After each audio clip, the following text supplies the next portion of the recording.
রান্নাঘরে দইয়ের ভূমিকা নিয়ে আমরা সকলেই অবগত। দইয়ের যে একাধিক স্বাস্থ্য উপকারিতা রয়েছে তা বলা বাহুল্য। পূর্বের রাজ্যগুলিতে যেমন মিষ্টি দই জনপ্রিয়, তেমনি গুজরাট বা মহারাষ্ট্রের প্রতিটি ঘরে তৈরি হয় এই শ্রীখণ্ড। আজকে আমাদের পর্বে আমরা ম্যাঙ্গো শ্রীখণ্ড বানাবো।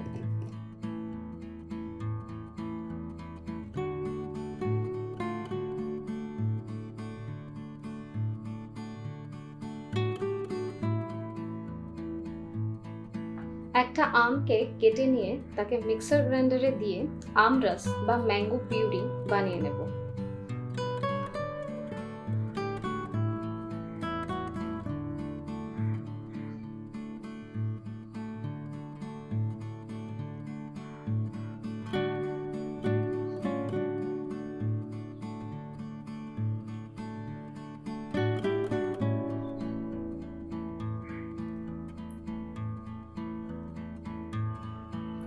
ম্যাঙ্গো পিউরিটাকে একটা বাটিতে ঢেলে সরিয়ে রাখবো।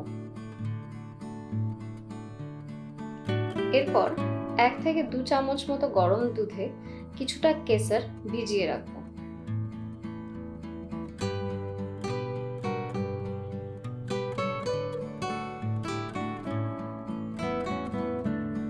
চারশো গ্রাম জল ঝরানো টক দই নিয়ে তাকে বিটার দিয়ে ভালো করে ফেটিয়ে নেব। হালকা সফট পিক তৈরি হওয়া অবধি ফেটিয়ে নিতে হবে। তারপর তাতে ম্যাঙ্গো পিউরি, 2 চামচ গুড়ের গুঁড়ো অথবা 2 চামচ চিনি এবং আধ চা চামচ এলাচ গুঁড়ো দিয়ে ভালো করে ফেটিয়ে নেব।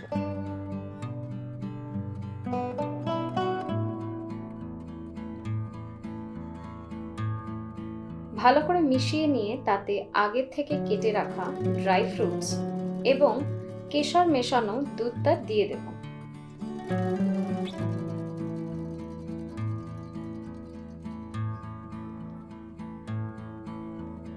সবকিছুকে ভালো করে মিশিয়ে নিয়ে পরিবেশন করুন।